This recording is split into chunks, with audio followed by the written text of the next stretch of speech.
বৰ্তমান কেন্দ্ৰীয় চৰকাৰ আৰু ৰাজ্য চৰকাৰে যি আইন গৃহীত কৰি আজি অবৈধভাৱে প্ৰৱেশ কৰা হিন্দু বাংলাদেশীক এই কামসমূহৰ জৰিয়তে নাগৰিকত্ব দিব বিচাৰিছে।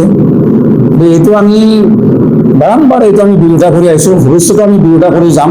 কাৰণ অসম চুক্তি অনুসৰি 1971 চনত 25 মাৰ্চৰ পিছত যিসকল লোক অবৈধভাৱে অসমত প্ৰৱেশ কৰিছে, সি হিন্দুৱেই হওক মুছলমানেই হওক, তেওঁলোকে অসম ত্যাগ কৰিব লাগিব, এইটো স্পষ্ট কথা।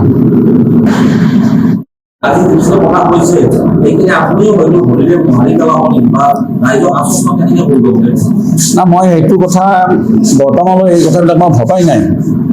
আৰু সদৌ অসম ছাত্ৰ সন্থাত থকা কেইদিন মই কোনোদিন ছাত্ৰ সন্থাত মই ফাঁকি দিয়া নাই, ছাত্ৰ সন্থাৰ মই বিৰুদ্ধে যোৱা মই কাম কৰা নাই। মই অনাগত দিনতো ছাত্ৰ সন্থাৰ যিটো মৰ্যাদা, সেই মৰ্যাদাটো অটুট ৰাখি অসমীয়া জাতিৰ হৈ খিলঞ্জীয়া অসমীয়া মানুহৰ হৈ সদায় মই মাত মাতি যাম, সামাজিকভাৱে মই আগুৱাই যাম আৰু এই ক্ষেত্ৰত মই বদ্ধপৰিকৰ। সদৌ অসম ছাত্ৰ সন্থাৰ প্ৰাথমিক সদস্যৰ পৰা মই অব্যাহতি ল'লোঁ। এতিয়ালৈকে মই কোনো ধৰণৰ চিন্তা চৰ্চা মই কৰা নাই বা ভবা নাই। অনাগত দিনত সমাজৰ সেৱা আগবঢ়াবলৈ, ৰাইজৰ মাজত থাকিবলৈ মই সময়ত আপোনালোকক সকলো কথা জনাম বা সময়ে ক'ব। গতিকে মই সামাজিকভাৱে ৰাইজৰ মাজতে মই থাকিব বিচাৰোঁ। নাই, একো কাৰণ নাই। মই সুদীৰ্ঘকাল সদৌ অসম ছাত্ৰ সন্থাত মই সেৱা আগবঢ়াইছোঁ দেশ আৰু জাতিৰ কাৰণে। আৰু এতিয়া যিহেতু সদৌ অসম ছাত্ৰ সন্থাৰ এটা নতুন নিয়ম হৈছে, নিয়ম অনুসৰি মই সদৌ অসম ছাত্ৰ সন্থাৰ সংবিধানক সন্মান জনাই মই অব্যাহতি ল'ব বিচাৰিছোঁ। আৰু এতিয়া মই নিজৰ যিখিনি মই দায়িত্ব, সেই দায়িত্বখিনি মই সামাজিকভাৱে আগুৱাই লৈ যাবলৈ আগ্ৰহী।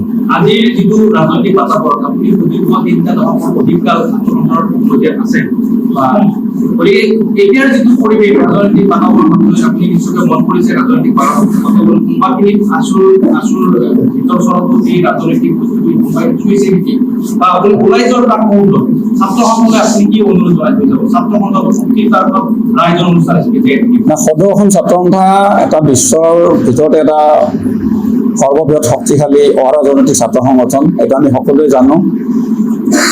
আৰু এই ছাত্ৰ সংগঠনটোৱে বৰ্তমান সময়লৈকে ৰাজ্যখনৰ হকে অসমীয়া জাতিৰ হকে মাত মাতি আছে। অসমীয়া জাতিৰ দুৰ্যোগপূৰ্ণ মুহূৰ্তত সদৌ অসম ছাত্ৰ সন্থাই যদি মাত নামাতে, তেতিয়াহ'লে কোনো ধৰণৰ সমস্যাৰ সমাধান হোৱা নাই। গতিকে অনাগত দিনতো সদৌ অসম ছাত্ৰ সন্থাৰ যি অৰাজনৈতিক ধাৰা, সেইটো মই অটুট ৰাখি সদৌ অসম ছাত্ৰ সন্থাই যাতে অসমীয়া জাতিৰ হৈ কাম কৰি যাব পাৰে, এইটোৱে মই বিচাৰোঁ।